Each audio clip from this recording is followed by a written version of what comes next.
ఇప్పుడు రేవంత్ రెడ్డి గారికి నేను చేసే రిక్వెస్ట్ ఏంటంటే, నువ్వు హైదరాబాద్లో చెరువులు, నాలాలు, కుంటలు, సరస్సులు, నీటి జలాశయాలను కాపాడాలి, పార్కులు కాపాడాలని పెట్టావు. మరి హైడ్రాని 111 జీవో పరిధిలోకి ఎందుకు తీసుకురావట్లేదు? మన రంగనాథ్ గారు మొన్న ఇక్కడ ఒక ఛానల్ ఇంటర్వ్యూలో మాట్లాడుతూ, మీరు కేటీఆర్ గారిది జనవాడ ఫామ్ హౌస్ 111 జీవో పరిధిలో ఉంది కదా, అది కూలగొడతారంటే అది మా పరిధిలోకి రాదంటుండు. మరి ఇక హైడ్రా ఉన్న ఉస్మాన్ సాగర్, హిమాయత్ సాగర్, గండిపేట వీటిని కాపాడకుండా ఈ చిన్న చిన్న ఆల్రెడీ చెరువులు మాయమైపోయినాయి. ఇప్పుడు నాగార్జున గారి కేసు తీసుకుంటే, నాగార్జున గారిది తుమ్మిడి కుంట చెరువు. తుమ్మి అంటే పద్మము. ఒకప్పుడు హైదరాబాద్లో పద్మాలు మొత్తం కమలములు, మన తామర పూల చెరువు అనేటోళ్ళు, అందుకనే తుమ్మిడి కుంట అంటారు. ఇప్పుడు దాన్ని చుట్టూ నాగార్జున గారిది కూలగొట్టారు. దాని చుట్టూ ఇంకా చాలా ఉన్నాయి కదా. కూలగొట్టడం అనేది మంచి పని. నాగార్జున గారు ఎంత సెలబ్రిటీ అయినా, ఎంత ఇన్ఫ్లుయెన్స్ ఉన్నా మీరు కూలగొట్టారు. గతంలో కేసీఆర్ కూలగొట్టలేక ఆయనతో మేనేజ్ చేసుకున్నాడు, మీరు చేసారు, హ్యాట్స్ ఆఫ్. మరి మిగతా చుట్టూ దాన్ని రీస్టోర్ చేయాలి కదా. ఎసెట్ మానిటరింగ్ అండ్ రీస్టోరేషన్ కూడా జరగాలి కదా. ఇది ఏంటంటే ప్రజలకు ఉపయోగపడాలి, ప్రభుత్వానికి ఉపయోగపడాలి. కేవలం పొలిటికల్ డ్రామాగా ఉండకూడదు. కూల్చేసి వెళ్ళిపోతే కాదు, ఒక బిల్డింగ్ కూలిస్తే కాదు, ఆ చెరువుని రిస్టోర్ చేస్తేనే దానికి పడుతుంది. ఇప్పుడు మనం గతంలో 10 సంవత్సరాల్లో మీరు జర్నలిస్ట్గా ఎన్నో స్టోరీలు చేసారు. హైదరాబాద్లో వర్షం వచ్చి 67 మంది చచ్చిపోయారు ఒక సంవత్సరం. ఒక సంవత్సరం 50 మంది చచ్చిపోయారు. కబ్జాలే కదా. అసలు హైదరాబాద్లో ఇప్పుడు నాగరిక సమాజంలో మనం అందరం గమనించాల్సింది ఏంటంటే, మనం రోజు రోజుకి టెక్నాలజీ పెరుగుతుంది, నాగరికత పెరుగుతుంది, చట్టాలు పెరుగుతున్నాయి. మరి హైదరాబాద్ ఓల్డ్ సిటీ నిజాం కాలంలో ఉన్నప్పుడు కట్టిన కన్స్ట్రక్షన్లో ఓల్డ్ సిటీలో ఎప్పుడు వరదలు రావు. అది అండర్ గ్రౌండ్ డ్రైనేజ్ సిస్టమ్ అట్లే ఉంది, ప్లానింగ్ అప్పుడు పర్ఫెక్ట్గా ఉంది. ఇప్పుడు కొత్తగా ఇష్టం వచ్చినట్టు వలసలు రావడము, ఈ రియల్ ఎస్టేట్ వెంచర్లు పెరగడంతో నాగరికత పేరుతో విధ్వంసం చేస్తున్నారు. ఇవి ఫామ్ హౌస్లు కాదు, విలాస అతిథి గృహాలు. మరి అక్కడ ఏం ఎంజాయ్ చేస్తున్నారు వీళ్ళు? ఈ ఫామ్ హౌస్లు అన్నిటి మీద సపరేట్ ఇన్స్పెక్షన్ జరగాలి. ఫామ్ హౌస్లు అందరూ ఆ గ్రామ ప్రజలకి అందుబాటులో ఉండాలి కదా.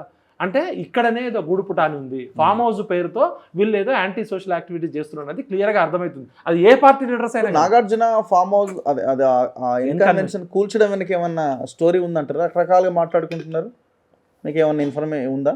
ఇప్పుడు మనకి ప్రూఫ్స్ లేవు, కానీ పొలిటికల్ సర్కిల్స్లో జరుగుతున్న డిస్కషన్ ఏంటంటే, అసలు రూట్ కాజ్ సినిమా సర్కిల్లో మనకి సినిమా జర్నలిస్టులు చెప్పింది ఏంటంటే, అక్కినేని నాగేశ్వరరావు గారు హైదరాబాద్లో 7 ఎకరాలు 8 ఎకరాలు అన్నపూర్ణ స్టూడియో పేరు మీద తీసుకున్నారు.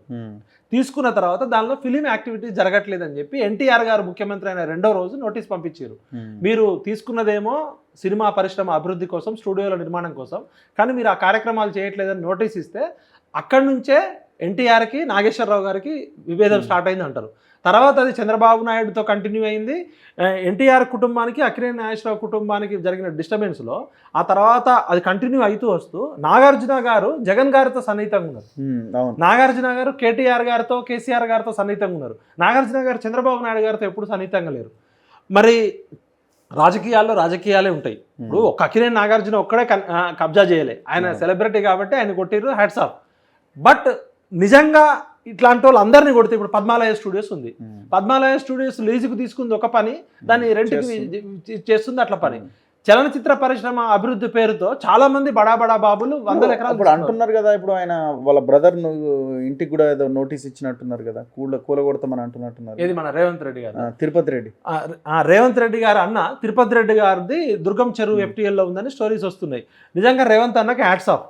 అంటే తన పర మతం అది లేకుండా, అంటే ఎవరైనా సరే చట్టం ముందు అందరూ సమానమే, తన అన్నకు కూడా నోటీస్ ఇచ్చిండు, దాన్ని కూడా మరి త్వరలో కూలగొట్టాలి. బట్ ఒక రేవంత్ రెడ్డి అన్న తిరుపతి రెడ్డికి ఇచ్చినంత మాత్రాన కాదు కదా. ఒక 2800 2500 చెరువులు రిస్టోర్ చేయడం అంటే ఇది నిజంగా కూడా రేవంత్ రెడ్డి గారు ఒక సాహసం చేయరా డింబక అన్నట్టే. ఇప్పుడు అన్న ఏ ముఖ్యమంత్రులకి రానంత పేరు హైదరాబాద్ తెలంగాణ ముఖ్యమంత్రిగా భారతదేశం మొత్తం చర్చ జరుగుతుంది. ఇప్పుడు ఈయన నిజంగా బాహుబలి. మరి బాహుబలిగా ఉండాల్సిన రేవంత్ రెడ్డి మధ్యలో ఈ పని ఆపేస్తే బిచ్చల దేవుడు అవుతాడు. బాహుబలిగానే ఉండాలని కోరుకుంటున్నాం. ఇది ఎందుకంటే సింహం మీద ఎక్కి స్వారీ చేయడం లాంటిది. దీనిలో రియల్ ఎస్టేట్ మాఫియా ఉంటుంది, పొలిటికల్ లాబీయిస్టులు ఉంటారు, మీడియేటర్లు ఉంటారు, సెలబ్రిటీలు ఉంటారు, ఇండస్ట్రియలిస్టులు ఉంటారు. అనుమానాలు ఉన్నాయి ఇంకా? ఇప్పుడు ఇక్కడ అనుమానం వస్తుంది అని ఏమన్నా ఉన్నాయా పాయింట్స్? నేను సింపుల్గా చెప్తా.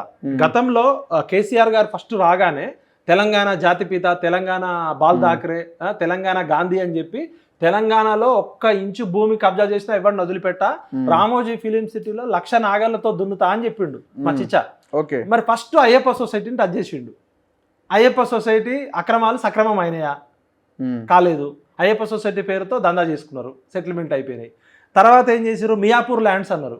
మియాపూర్ ల్యాండ్స్లో మన ఇప్పుడు ఉన్న రాజ్యసభ సభ్యుడు ఆయనది ఉంది, ఆయన కొడుకుది ఉంది, కేసీఆర్ కేటీఆర్ వీళ్ళ పేర్లు వచ్చినాయి, కవిత పేరు కూడా వచ్చింది. అది అట్లా అయిపోయింది.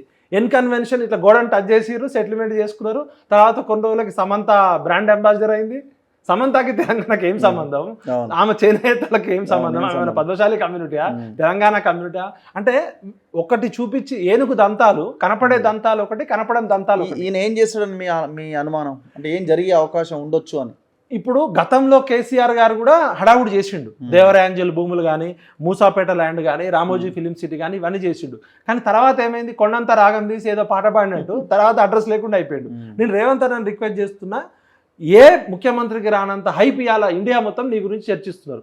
ఫస్ట్ రేవంత్ రెడ్డి గారు చేయాల్సింది ఏంటంటే, పెద్దోళ్ళని టార్గెట్ చేస్తే ఫస్ట్ రామోజీ ఫిలిం సిటీలో చెరువులు ఉన్నాయా లేవా? నాకు తెలిసి నేను జర్నలిస్ట్గా ఉన్నప్పుడు 4 ఊర్ల గ్రామాలలో ధర్నా చేసిరు. నేను ఒక జర్నలిస్ట్గా తేజ టీవీ రిపోర్టర్గా ఉన్నప్పుడు 3 చెరువులు దానిలో ఉన్నాయి అనేది నేను పోయినా. అప్పుడు ఇంకా కట్టలేక ఆయనదైతే కాదు. చెరువు ఒకవేళ నా ప్రైవేట్ భూమిలో ఉన్నా కూడా చెరువు అనేది పబ్లిక్ ప్రాపర్టీ.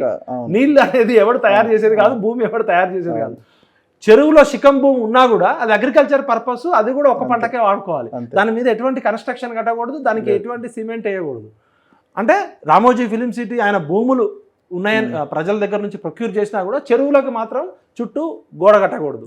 మరి రామోజీ ఫిలిం సిటీని మింగిన, రామోజీ ఫిలిం సిటీ పేరుతో ఈ 4 ఊర్లను మింగిన వాళ్ళు అని చెప్పి ధర్నాలు చేసిరు, అరెస్ట్లు అయినారు. అదైనారు. రామోజీ ఫిలిం సిటీకి, రామోజీరావుకి మంచి పేరుంది, ఈనాడు పత్రిక ఫస్ట్ సమాజంలో. మరి రామోజీ ఫిలిం సిటీకి ఎప్పుడు వెళ్తుంది Hydraa? Second, my home Krishna Reddy, mega Krishna Reddy అనేట ఆయన ఇవాళ భారతదేశంలోనే అత్యంత ధనికవంతుల్లో టాప్ ధనికవంతుడు. అక్కడ నుంచి స్టార్ట్ కావాలి కదా. మెగా కృష్ణారెడ్డిని కూడా కొట్టేసిండు. ఎందుకంటే నాగార్జున అనేటువంటి కొట్టిండు, సెలబ్రిటీ సినిమా యాక్టర్. మెగా కృష్ణారెడ్డికి కేంద్రంలో అమిత్ షాతో సంబంధాలు ఉంటాయి, మోడీతో సంబంధాలు ఉంటాయి. మెగా కృష్ణారెడ్డిని కూడా కేర్ చేయడు రేవంత్ రెడ్డి. రేవంత్ రెడ్డి మామూలు కాదు, తోపు. Ranganath super man, super power officer అనుకుంటే ఫస్ట్ రామోజీ ఫిలిం సిటీకి వెళ్ళాలి బుల్డోజరు. సెకండ్ మెగా కృష్ణారెడ్డి కొట్టాలి. Third my home Rameshwar Rao.